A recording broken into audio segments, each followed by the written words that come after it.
நல்லதே நடக்கும் போம் நமசிவாயும் எல்லாம் உள்ள ஸ்ரீ வாராகியம்மன் திருவடி சரணம். உலகத் தமிழ் நெஞ்சங்கள் அனைவருக்கும் உங்கள் சிஸ்டர் ராஜ கணபதியின் அன்பான வணக்கங்கள்.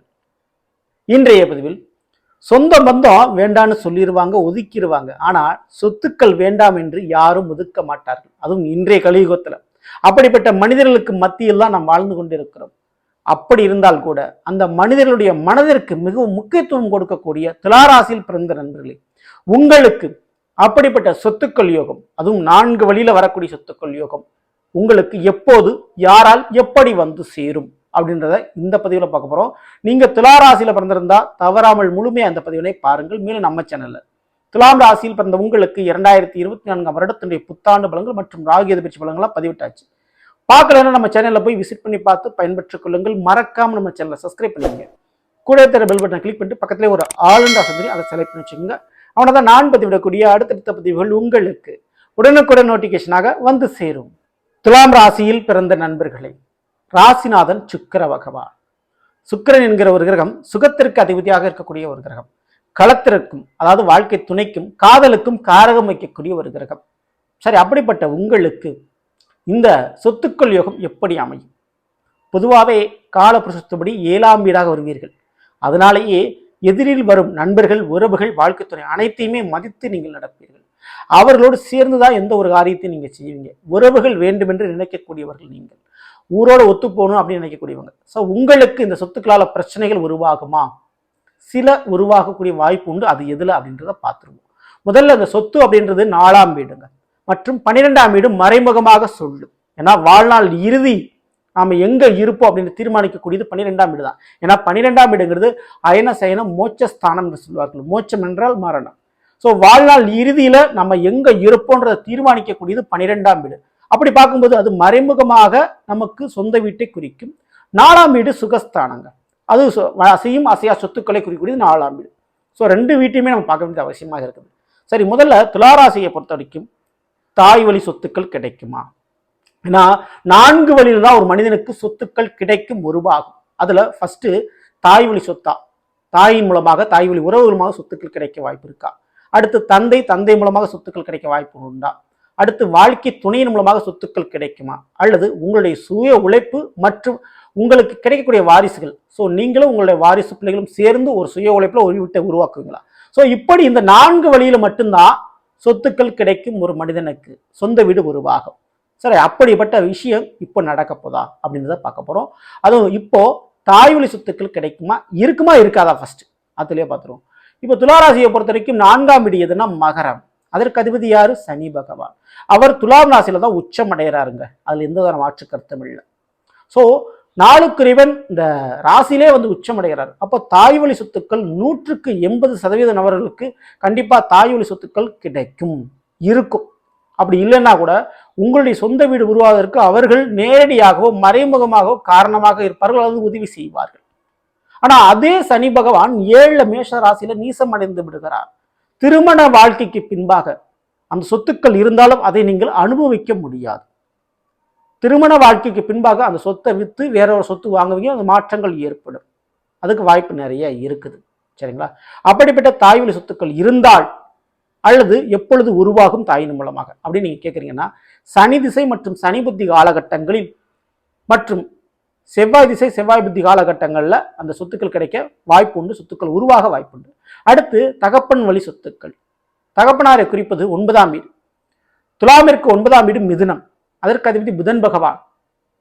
அவரு 6ஆம் வீட்டில் நீசம் அடைகிறாரு, அதாவது மீனத்துல. ஆனா 12ஆம் வீட்டில் உச்சம் அடைகிறாரு. ஓகேங்களா? ஸோ இதுல இருந்து புரிந்து கொள்ளக்கூடிய விஷயம், தகப்பனாருடைய சொத்துல எதிரிகளுடைய தொந்தரவோ கடன் பிரச்சனைகளோ இருந்தால், அல்லது அந்த சொத்துக்கள் இருக்கின்ற பொழுதே அந்த சொந்த வீட்டிலேயே தகப்பனாருடைய உடல்நிலை பாதிப்பு ரொம்ப இருந்தா, மருத்துவ செலவு அதிகமாக இருந்தா, அந்த வீடு உங்களுக்கு மிகப்பெரிய அதிர்ஷ்டமாக இருக்காது. அதே போல 12ல புதன் உச்சம் அடைகிறாரு. ஸோ அந்த வீட்டை நீங்க அனுபவிக்காமல் நீங்க வேற ஒரு ஊருக்கு போய் வேற ஒரு ஊர்ல நீங்க பிழைப்பு நடத்தி அங்க வாழ்ந்து கொண்டிருக்கும் பொழுது இந்த சொத்துக்கள் அழியாமல் உங்களுக்கு இருக்கும்.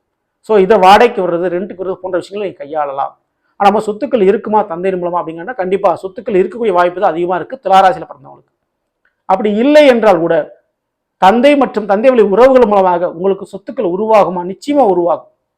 ஆனா நீங்க குடியிருந்து அந்த வீட்டை அனுபவிப்பீங்களா? கண்டிப்பா கிடையவே கிடையாது. அது திருமண வாழ்க்கைக்கு முன்பாக இருந்தாலும் சரி, பின்பாக இருந்தாலும் சரி, அந்த சொத்துக்களை தான் நீங்க இருப்பீங்களா அப்படின்னு நிச்சயம் இருக்க மாட்டீங்க. அப்படி இருந்தீர்கள் என்றால் அதுல எதிரிகள் தொந்தரவும், கடனும் அல்லது நோயோ, இந்த மூணுல ஏதாவது ஒன்றா இருந்து கொண்டே தான் இருக்கும். இதற்கு ஒரு மாற்று வழி, வேற ஒரு வீட்டுக்கு நீங்க மாறுறதா, அந்த வீட்டை ரெண்டுக்கு விட்டுறது, லீஸ் விட்டுறது போன்ற விஷயங்கள் செய்யும் பொழுது அது நல்லா இருக்கும். அதுவே வித்துடலாமா அப்படிங்கிறீங்கன்னா கண்டிப்பா விற்கக்கூடாது. தந்தையினுடைய சொத்துக்கள் உங்களுடைய வாரிசுகள் வந்த பின்பு மிகப்பெரிய யோகத்தை உங்களுக்கு கொடுக்கும். சரி, அப்படிப்பட்ட சொத்து எப்பொழுது உருவாகும், எப்பொழுது கிடைக்கும் அப்படின்னு நீங்க கேட்குறீங்கன்னா, புதன் திசை அல்லது புதன் புத்தி காலகட்டங்களில் மற்றும் சூரிய திசை மற்றும் சூரிய புத்தி காலகட்டங்களில் அந்த சொத்துக்கள் உங்களுக்கு கிடைக்கும். அடுத்து, வாழ்க்கை துணை மூலமாக சொத்துக்கள் உருவாகுமா? துளாராசியை பொறுத்த வரைக்கும் 7ஆம் வீடு. 7ஆம் வீடு தான் வாழ்க்கை துணையை குறிக்கும். 7ஆம் வீடு எது அப்படின்னு பார்த்தா மேஷம். அதற்கு அதிபதி செவ்வாய். அவர் நாளில் உச்சம் அடைகிறார் மகரத்துல. கண்டிப்பா வாழ்க்கை துணையுடைய சப்போர்ட் மூலமாக, உறுதுணையின் மூலமாக நீங்கள் சொந்த வீடு கட்டுவீர்கள். சொந்த நிலம் வாங்கி அந்த நிலத்தின் மூலமாக வீடு கட்டுவீங்க. வாழ்க்கையின் துணையின் மூலமாக நிலம் கிடைக்கும் நிச்சயமான முறையில். அந்த நிலத்துல நீங்களா சுயமா வீடு கட்டுறதுக்கு அமைப்பு நிறையவே இருக்குது. ஸோ அதே போல மாமியார் வீட்டு வழி சொத்துக்கள் கண்டிப்பா உங்களுக்கு கிடைக்கும், உருவாகும். அதுல துளாராசி பிறந்தவங்களுக்கு எந்த ஒரு சந்தேகமும் இல்லை. ஸோ அது கிடைக்கக்கூடிய வாய்ப்பு நிறையவே இருக்குது. ஆனா அந்த சொத்துல, அந்த இடத்துல ஒரு தொழில் பண்ணலாம் நீங்க நினைச்சீங்கன்னா அங்கதான் நீங்க தோத்து போயிருவீங்க. வாழ்க்கை துணையின் மூலமாக அமையக்கூடிய வீடோ சொத்துக்களிலோ நீங்கள் தொழில் என்ற ஒரு விஷயத்தை தொடங்கினால் அந்த இடத்துல நீங்க தொழில் வச்சுக்கிட்டீங்கன்னா அது மிகப்பெரிய தோல்வி சந்திக்கும். ஸோ வீட்டுக்கோ, பிசினஸ் பண்ணக்கூடிய இடத்துக்கோ, தொழில் பண்ற இடத்துக்கும் வெகு தொலைவில் இருக்க வேண்டும், சம்மந்தம் இருக்கக்கூடாது. அது தெளிவாக புரிஞ்சுக்கோங்க. சரிங்களா? அப்படிப்பட்ட அந்த வாழ்க்கை திருமணமாக சொத்துக்கள் எப்போ கிடைக்கும் அப்படின்னா, செவ்வாய் திசை அல்லது செவ்வாய் புத்தி மற்றும் சுக்கிர திசை மற்றும் சுக்கிர புத்தி காலகட்டங்களில் அது கிடைக்கும். ஸோ இதுக்கப்புறம் நம்ம பார்க்கக்கூடியது, உங்களுடைய சுய உழைப்பு அல்லது உங்களுடைய பிள்ளைகள் மூலமாக சொத்துக்கள் உருவாகுமா? ஸோ உங்களுடைய சுய உழைப்பு மூலம் எப்போ நீங்கள் வீடு கட்டுவீங்க, அல்லது பிள்ளைகள் வந்த பின்பு எப்போ அந்த வீடு கட்டக்கூடிய ஒரு யோகம் உங்களுக்கு அமையும் அப்படின்னு பார்க்க போனால், கண்டிப்பாக அந்த துளாராசியில் பிறந்த வரைக்கும் ராசிநாதன் சுக்கிர பகவான் 12ல் கன்னி ராசியில அவர் நீசம் அடைகிறாரு, 6ஆம் வீட்டில் அவர் உச்சம் அடைகிறாரு. அதனுடைய அடிப்படையில் அரசாங்கத்திடம் லோன் வாங்கி, கொஞ்சம் கடன் வாங்கி தான் பேங்க்ல வீடு கட்டக்கூடிய அமைப்பு உண்டு. உங்களுக்கு அப்படிதான் அமைப்பு இருக்குது. கடன் வாங்காம நீங்க வீடுன்ற ஒரு விஷயத்தை நீங்க கட்ட மாட்டீங்க. சரிங்களா? அப்படி கடன் வாங்காம நீங்க ஒரு வீடு கட்டுறீங்க அப்படின்னா அந்த வீடை நீங்கள் விற்று வேற ஒரு வீட்டுக்கு வாங்கக்கூடிய சூழ்நிலை உருவாகும். ஸோ நீங்க அதை வந்து வியாபாரமா தான் பண்ண முடியும். ரியல் எஸ்டேட் மாதிரி வியாபாரமா பண்ணிக்கலாம். கடன் வாங்காம ஒரு விஷயம் பண்றீங்க, ஒரு இடம் வாங்குறீங்க, ஒரு வீடு கட்டுறீங்கன்னா அந்த வீட்டை வித்துட்டு அடுத்த ஒரு வீடு வாங்கலாம். ஸோ அப்படிப்பட்ட அமைப்பு தான் உருவாகும். சரிங்களா? நீண்ட கால கடன் ஏற்பட்டு அந்த கடன் மூலமாகத்தான் நீங்க வீடு வாங்குவீங்க, வீடு கட்டுவீங்க. அப்படித்தான் அமைப்பு உங்களுக்கு இருக்குது. ஸோ பிள்ளைகள் வந்த பின்பு அந்த ஒரு நிலைப்பாடுகள் மாறும். அந்த கடன் இருக்கனால பெரிய பிரச்சனை உங்களுக்கு உருவாகாது. சரிங்களா? வீடு இழப்பு என்று உங்களுக்கு உருவாக பயப்படாமல் இருக்கலாம். ஆனா வீடு கட்டுறதுக்கு கடன் உதவி கிடைக்குமா? நிச்சயம் கிடைக்கும். சரிங்களா? அதே போல வேலை பார்க்கக்கூடிய இடத்தில் கடன் உதவி உங்களுக்கு கிடைத்து அதன் மூலமாக உங்களுக்கு வீடு அமையும். அதே போல அரசாங்க வேலை அமைவதற்கு யோக வாய்ப்புகள் அது நிறையவே இருக்கு. துளாராசியில் பிறந்தவங்களுக்கு அந்த கவர்மெண்ட் வேலை கிடைக்கிறது மூலமாக இந்த வீடு கட்டக்கூடிய கனவு உங்களுக்கு நினைவாகும். சரிங்களா? கண்டிப்பா அது நடக்கக்கூடிய வாய்ப்பு நிறையவே இருக்குது. சரி, ஆக மொத்தத்துல இந்த வீடுன்ற ஒரு விஷயம் சரியா எங்களுக்கு இன்னும் அமையல, வாடகை வீட்டில் இருக்கிறோம், சொந்த வீடு அமையணும், சொத்து பிரச்சனை நடக்க அந்த சொத்து பிரச்சனை தீரணும், வீட்டில் ஏதோ ஒரு கோளாறுகள் இருக்குது, வாஸ்து கோளாறு இருக்குது, அது சரி போகணும், இப்படி வீடு சொத்துக்கள் சம்பந்தமான எந்த விதமான பிரச்சனைகளாக இருந்தாலும் உங்களுடைய துளாராசிக்கு 4ஆம் வீட்டுக்கு அதிபதி யாரு? சனி பகவான். ஸோ அவருடைய வழிபாடுகள், குறிப்பாக சனிவானுக்கு தினசரி, அதாவது வாரந்தோறும் சனிக்கிழமை வரக்கூடிய அந்த சனிக்கிழமைகள்ல கண்டிப்பா எள்ளு தீபம் வெற்றி வழிபாடு செய்யுங்க. அந்த வீட்டு பிரச்சனை, சொத்து பிரச்சனை தீர்ந்து போயிடும். அதே போல தினசரி எறும்புகளுக்கும் காக்கைக்கும் உணவளிப்பது உங்களுக்கு சனிவானம் ஏற்படைய தடையை நிவர்த்தி பண்ணி கொடுக்கும். ஒரு சொத்து பிரச்சனை போடிக்கிட்டு இருக்கா, கண்டிப்பா எவ்வளவு தினசரி உங்களால் கொடுக்க முடியாது செய்யுங்க. அது மூலம் எதிர்பாராத நன்மைகள் உங்களுக்கு நடைபெறும். ஸோ இந்த ஒரு வழிபாடுகளை பண்ணும்போது எப்பேற்பட்ட சொத்துக்கள் விஷயமும் உங்களுக்கு சால்வ் ஆகும். அதில் எந்த சந்தேகமும் இல்லை. சரிங்களா? ஸோ நல்லதில்லை, நாம் இன்றைய துளாராசியில் பிறந்தவர்களுக்குரிய பலனை பற்றி பார்த்தது நிச்சயமா உங்களுக்கு பயன்படுத்தி இருந்தீங்கன்னா பிடிச்சிருந்த லைக் பண்ணுங்க. மேலும் உங்கள் நண்பர்களுக்கும் உறவினர்களுக்கு இந்த மறக்காமல் ஷேர் செய்யுங்கள். இதுவரை நம்மளுடைய சேனலை சப்ஸ்கிரைப் பண்ணாமல் இருக்கிறவங்க சப்ஸ்கிரைப் பண்ணிங்க.